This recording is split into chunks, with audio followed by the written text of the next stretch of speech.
সাম্প্রতিককালে একটা ভিডিও সামনে আসছে, সেখানে দেখা যাচ্ছে কিছু বাংলাদেশি ক্ষিপ্ত জনতা একজন বিএসএফকে আটক করেছে, কলাগাছে বেঁধে রেখেছে। তো স্বাভাবিকভাবেই এর থেকে একটা প্রশ্ন তো আছে, এই যে বিএসএফকে কেন এই সমস্ত বাংলাদেশি সীমান্তবর্তী নাগরিকরা, জনতারা বাঁধলো?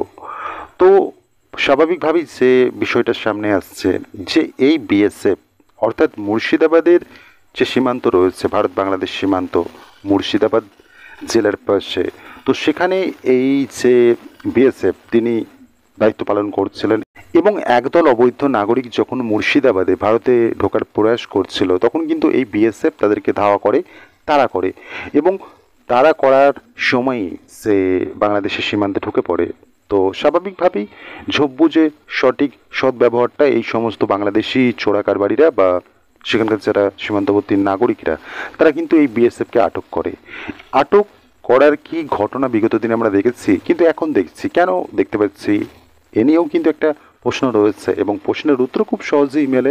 এর পিছনে রয়েছে ইউনুস বাহিনী, অর্থাৎ স্বাভাবিকভাবেই তারা কি পরিমাণে ভারতের বিরোধিতা করে এবং ফলত এই যে বিএসএফকে আটক করা, সেটাই তার বড় নিদর্শন। এবং এই যে বিএসএফকে বাংলাদেশের সীমান্তবর্তী কিছু মানুষ আটক করলো, কলাগাছে বেঁধে রাখলো, এরকম ঘটনা কিন্তু বিগত দিনেও আমরা দেখেছি, কিছুটা আলাদা। অর্থাৎ দেখা যাচ্ছে বিগত কয়েক মাস আগেই হয়তো একটা ভিডিওর সামনে এসেছিল যে একদল মানুষ দুজন বিএসএফকে আটক করছে, সেখানে কিন্তু বিজেপিও ছিল।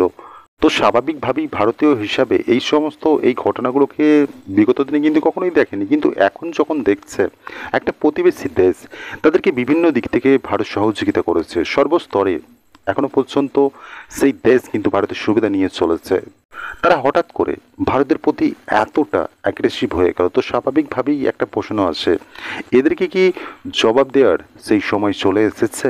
অর্থাৎ ভারত পাকিস্তান সীমান্তে যেমন বিএসএফ শক্ত হাতে পদক্ষেপ গ্রহণ করে, যেমনটা কড়াকড়ি ভারত পাকিস্তান সীমান্তে রয়েছে, সেরকমই পদক্ষেপ গ্রহণ করা কি দরকার রয়েছে এই বর্তমান ভারত বাংলাদেশ সীমান্তে?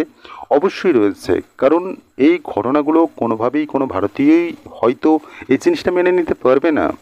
বা যদি বলা হয়, যদি একজন বিএসএফ ভুল করে বাংলাদেশ সীমান্তে ঢুকে যাচ্ছে, তো স্বাভাবিকভাবেই বিজেপি সেই বিএসএফকে আটক করবে, এটা তো মেনে নেওয়া যায়।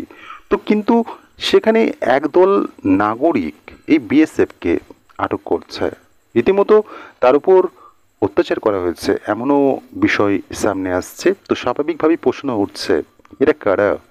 এবং এই যে আগুনের মধ্যে হাত দেওয়ার মতো কাজ বর্তমান বাংলাদেশ করছে, পরবর্তীতে যদি ভারত কড়া পদক্ষেপ গ্রহণ করে, তো স্বাভাবিকভাবেই তাদের অবস্থাটা কোথায় হবে, তারা কোথায় গিয়ে দাঁড়াবে, সেটাও এদের ভাবা দরকার রয়েছে। এবং হাওয়াই ভেসে এই সমস্ত ইউনুসপন্থী বাহিনী যারা রয়েছে, এই সমস্ত কর্মকাণ্ড দিনের পর দিন চালিয়ে যাচ্ছে, কিন্তু একটা সময় কিন্তু এমনও আসবে, ভারত সরকার এই সমস্ত বিষয়ে তো নজর রাখছে, কিন্তু যখন এই কড়া পদক্ষেপ গ্রহণ করবে, তখন যেন এই সমস্ত ইউনুস বাহিনী কান্নাকাটি না শুরু করে।